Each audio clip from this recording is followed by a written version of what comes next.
Good afternoon children. इस video में हम लोग बात करेंगे रिप्रोडक्शन के बारे में। ठीक है, तो शुरू करते हैं रिप्रोडक्शन। देखिए, इस अर्थ पे ऑर्गेनिजम्स की बहुत सारी स्पीसीज पाई जाती है। ठीक है, बहुत सारी स्पीसीज हैं, डिफरेंट ऑर्गेनिजम्स हैं। ठीक है, बहुत सारी स्पीसीज हैं। अभी तक साइंटिस्ट ने मोर देन 12.5 लाख एनिमल की स्पीसीज को और 5 लाख से ज़्यादा, more than 5 lakh plant species को डिस्कवर किया हुआ है प्रेजेंट टाइम में। इसके अलावा बहुत सारी ऐसी स्पीसीज हैं ऑर्गेनिजम्स की जिनके बारे में हमें अभी जानकारी नहीं है। ठीक है, तो अगर हम बात करते हैं किसी ऑर्गेनिज्म के बारे में, अगर हम किसी ऑर्गेनिज्म के बारे में बात करें तो दो इम्पॉर्टेंट बातें हमें देखने को मिलती है। दो इम्पॉर्टेंट बातें। पहली बात यह कि वो ऑर्गेनिज्म किसी न किसी स्पीसीज का क्या होता है, सदस्य होता है, मेंबर होता है। ठीक है, कोई भी ऑर्गेनिज्म होगा वो किसी न किसी स्पीसीज का मेंबर होगा।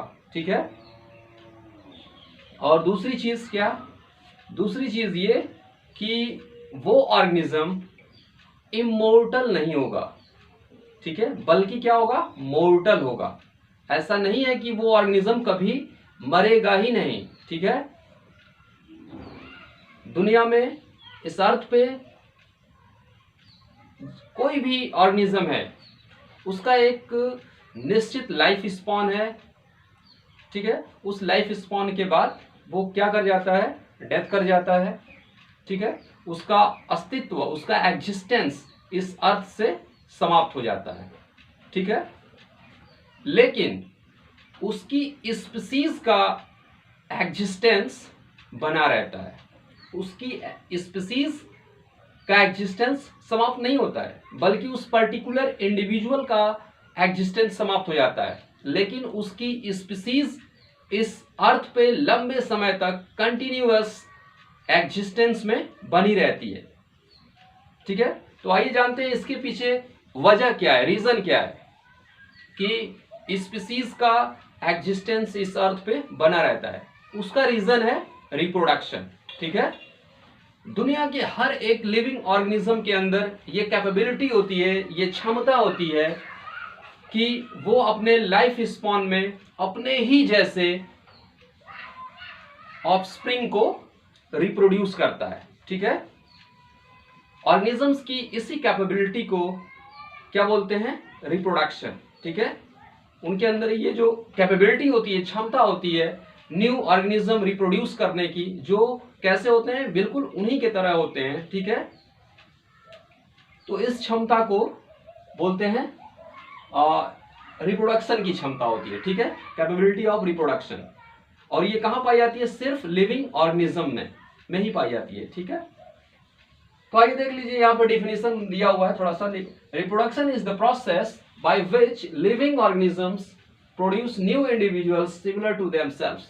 ठीक है, जो लिविंग ऑर्गेनिज्म होते हैं अपने लाइफ स्पॉन में न्यू ऑफस्प्रिंग को, न्यू इंडिविजुअल्स को रिप्रोड्यूस करते हैं जो उन्हीं की तरह होते हैं। ठीक है, सिमिलर टू देमसेल्व्स। ठीक है, अगर एग्जांपल के तौर, बहुत सारे एग्जांपल है आप ले सकते हैं। जैसे मुर्गी है तो मुर्गी जो होता है वो मुर्गी को ही रिप्रोड्यूस करता है, डॉग है तो डॉग को ही रिप्रोड्यूस करता है। ठीक है, ठीक है, तो जिस स्पीसीज का ऑर्गेनिज्म होगा वो उसी स्पीसीज के ऑर्गेनिज्म को रिप्रोड्यूस करता है।